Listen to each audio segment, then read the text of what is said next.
Zohran Mamdani é o prefeito de Nova York. Um ex-agente da CIA é o novo governador da Virgínia. Um ex-agente de inteligência naval é o novo governador democrata de Nova Jersey. E os democratas conquistaram algumas grandes vitórias locais em outros lugares. Não parece muito promissor para os republicanos nas eleições de meio de mandato. E nós não enviamos um correspondente para a festa da vitória de Zohran Mamdani, porque, por que diabos faríamos algo assim? Não queríamos ficar sentados conversando com Hazan Peak a noite toda. Então vamos falar sobre isso agora. Quero dizer, estou aqui principalmente pelo colapso.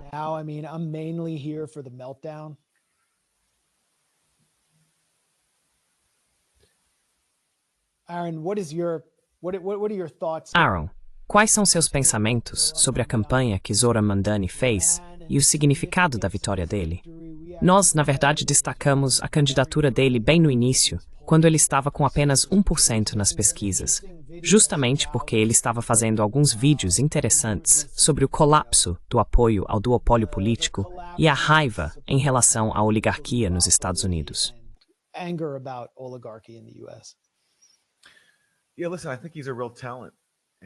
Sim, olha, eu acho que ele é realmente talentoso. E acho que toda essa vitória é empolgante. Houve um grande movimento de base por trás dele. Uma grande fonte do impulso que ele teve foi pura raiva e indignação com o apoio bipartidário ao genocídio em Gaza, além do fato de que ele colocou questões reais no centro, ao contrário da maioria dos democratas.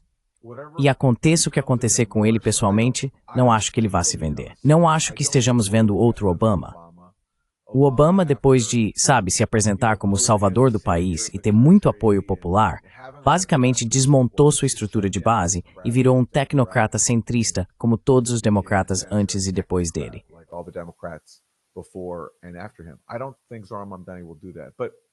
Eu não acho que Zohran Mamdani vá fazer isso. Mas mesmo que eu esteja errado, a vitória dele por si só já é algo a ser celebrado, porque, como você disse, veja todas as pessoas que ficaram irritadas com isso. Todas as pessoas que têm usado sua grande riqueza para fabricar consentimento e obediência ao genocídio em Gaza, que não querem ver trabalhadores no poder, não querem ver pessoas negras e pardas envolvidas na política, comunidades imigrantes.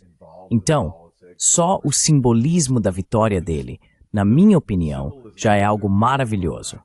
E mesmo que ele traísse completamente, o que eu não acho que vá acontecer, ainda assim eu estaria comemorando a vitória dele por causa do que ela representa.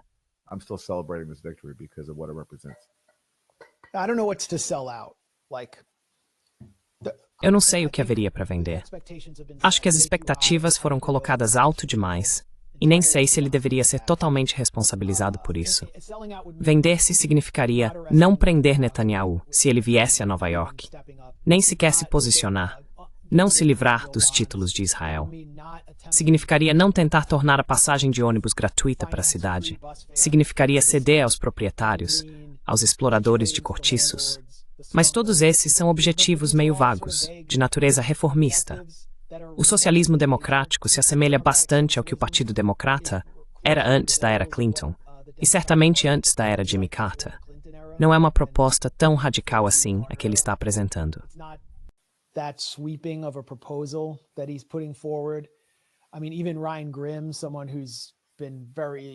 Quer dizer, até o Ryan Grim, alguém que sempre foi muito entusiasmado e muito mais voltado para a via eleitoral do que nós, disse a mesma coisa, que ele na verdade não está prometendo tanta coisa assim.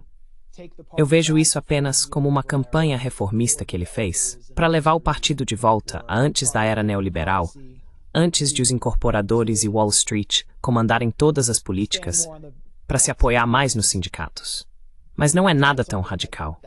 Os oponentes dele o pintaram como um jihadista comunista, o que acho interessante e irônico à luz do trabalho do pai dele, Mahmoud Mamdani, sobre a questão do comunismo e do jihadismo, o livro Good Muslim, Bad Muslim. Acho que está por aqui em algum lugar, talvez atrás de mim.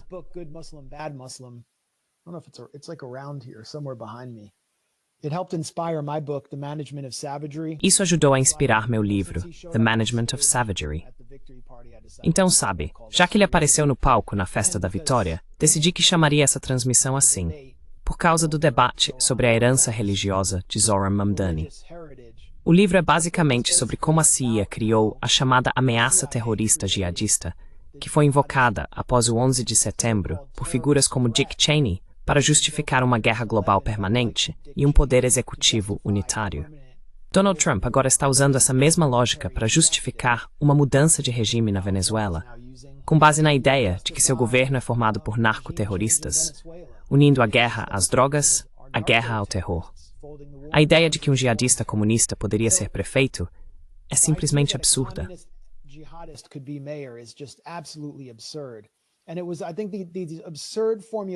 E foram, eu acho, essas formulações absurdas que foram lançadas contra Mamdani, não apenas dentro do Partido Democrata, mas também pela direita, e a injeção da mídia de Murdoch e das forças de Donald Trump na campanha de Nova York, junto com as forças de Netanyahu, seus intermediários na cidade de Nova York, que na verdade o beneficiaram e alimentaram a indignação popular. Isso acabou manchando não apenas a campanha política de Andrew Cuomo, mas todo o legado de Cuomo, que foi um escândalo e uma política neoliberal atrás do outro. E foi realmente nesse momento que tudo começou, quando Mamdani foi confrontado com a lógica essencial do sionismo em um debate. Já mostramos esse trecho antes, e acho que foi isso que realmente o projetou ao topo. Foi essa troca.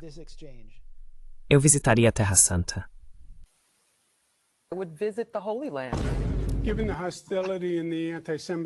Dada a hostilidade e o antissemitismo, vá para Israel. Sim, eu faria minha 4ª viagem a Israel. Meu objetivo é fazer minha primeira viagem a Israel. Eu ficaria na cidade de Nova York. Meus planos são falar com os nova-iorquinos nos 5 distritos e focar nisso. Sr. Mamdani, posso interromper? Você visitaria Israel como prefeito? Eu visitaria. Como prefeito, estarei defendendo os judeus nova-iorquinos e me encontrando com eles onde quer que estejam nos 5 distritos. Sim ou não? Você acredita em um Estado judeu de Israel? Acredito que Israel tem o direito de existir. Como um Estado judeu. Como um Estado com direitos iguais. Não, ele não visitará Israel.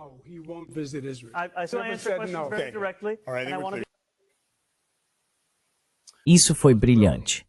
Ele mostrou, antes de tudo, que se importa com a cidade que foi eleito para representar e não com o Estado estrangeiro de apartheid.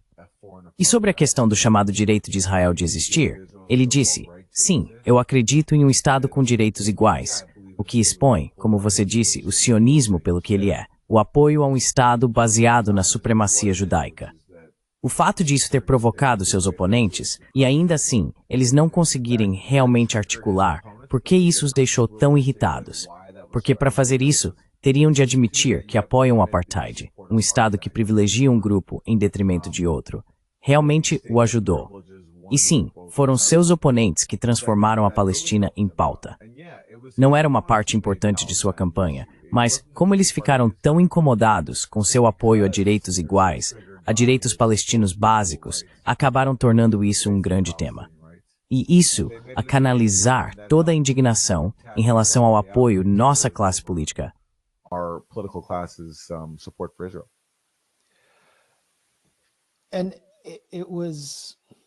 E era isso que eu estava esperando. Um candidato subir ao palco com os democratas nas primárias democratas e declarar: sou o único candidato que não apoia o apartheid. Sou o único candidato que apoia sanções a Israel. Ao se diferenciar dessa forma, você se beneficiaria de uma enorme energia e apoio popular.